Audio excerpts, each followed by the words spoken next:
So you guys will remember that at the beginning of 2019, I did my world predictions, and I also did predictions for America and President Trump. So there were three things I'd like to go back to see how we're doing on those predictions. So the first one was that I said that there were strong synergies between the year 2019 and the year when Nixon was impeached. And so I was fully anticipating an impeachment in terms of the Congress, at least, of President Trump this year. Now, that didn't happen in terms of the Russia inquiry, in terms of collusion with Russia, but it does look like it's going to be happening over this Ukraine fiasco. So I do think that there will be an impeachment as predicted in the House of Congress, but I don't think that'll go as far as the Senate. I think what they're trying to do is damage Trump in the electorate's eyes, and they don't realize that they've played that game too many times. People aren't listening, people aren't interested, and it's only putting people more, it's only galvanizing the support. Trump's base is usually fired up.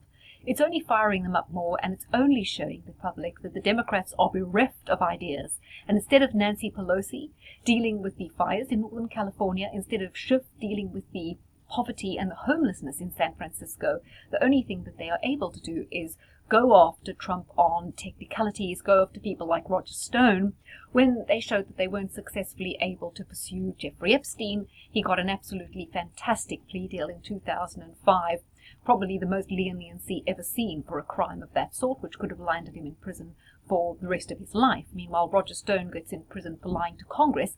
I don't think anyone has been in prison for that particular offense before, but obviously rules are rewritten for anyone who supports Trump. So I said to you that Trump would have some major successes and some failures. I think one of the successes was he quashed the whole Russia thing. That has now totally been put to bed. Unfortunately, they've come up with a new stick to beat him with. I also said that something would happen, like perhaps Trump inviting Putin to the White House or something of that nature. Obviously, that didn't happen, but what could have been signifying was the time when he went over the border in North Korea for a meeting with Kim Jong-il in no man's land, which I think was one of the kind of success stories for this year. In terms of Trump, I also mentioned that this would be the year that Julian Assange got out of the Ecuadorian embassy, but was transferred awaiting extradition, and we're still sitting waiting for that one to occur. So those were some of my predictions for America. I just wanted to check how they're going. I did also predict it would be a very bad year for tornadoes, and in the first part of the year we definitely saw that. One of my subscribers kindly mentioned that Trump had been doing things with the Fed, because I said this might be the year he really goes after the Fed. Apparently that's been happening, but I'm not in touch with that myself, so I don't know how that's going. So as you know, on this channel we don't bash Donald Trump, but I am fully anticipating that he will go on to win the election in 2020. One of my other more recent predictions was that the current list of Democrats vying for contender to take on Trump would be no winner would emerge from that, and someone who wasn't currently known would come out. And now we have the announcement that Michael Bloomberg, who wasn't currently in the debates or in the running, so to speak, has come out. So he might be the one, or there may still be someone waiting in the wings to take on that role.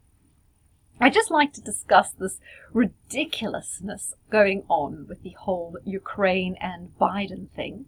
I find that Amanda Walker and certain of the other reporters, I think it's Simon Marks for LBC, Amanda Walker obviously for Sky, are excited out their minds by this prospect, even though they themselves do admit that it could only damage Trump. It can't land up with impeachment, because obviously the Senate aren't going along with it. But I do notice the glee and excitement, almost like they've snorted cocaine, whenever they have to report on another terrible day for Mr. Trump and all these accusations in Congress. Meanwhile, it's really a lot of hot air.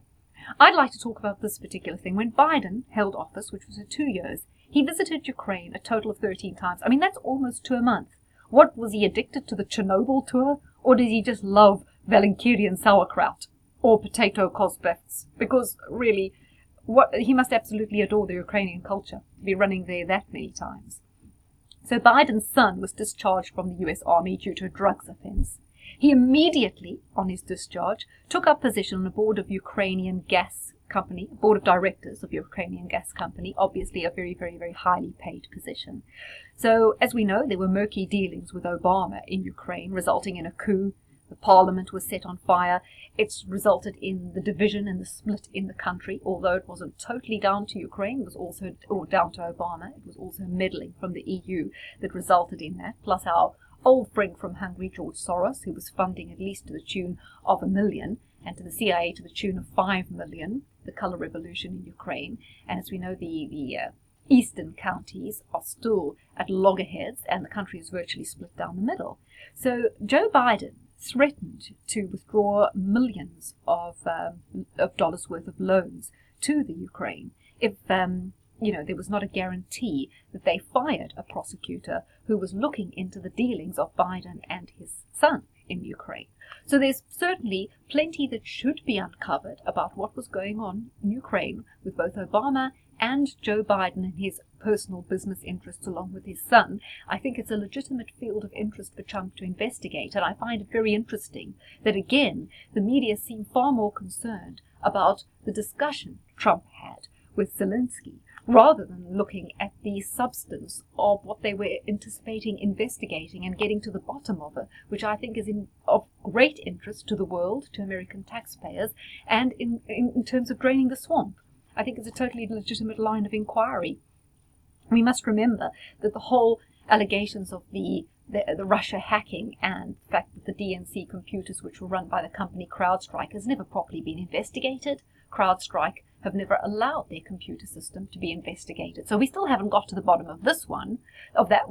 So I doubt we're going to get to the bottom of what Biden was really up to in Ukraine, all those visits he was making so frequently, and what his son was doing as well.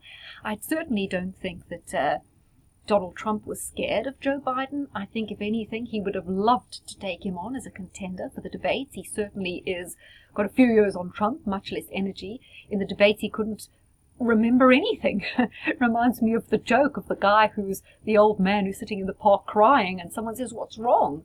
And he says, "Oh, I've got a wife of 25 years old. I'm a rich man. I've got a yacht. I've got a beautiful house.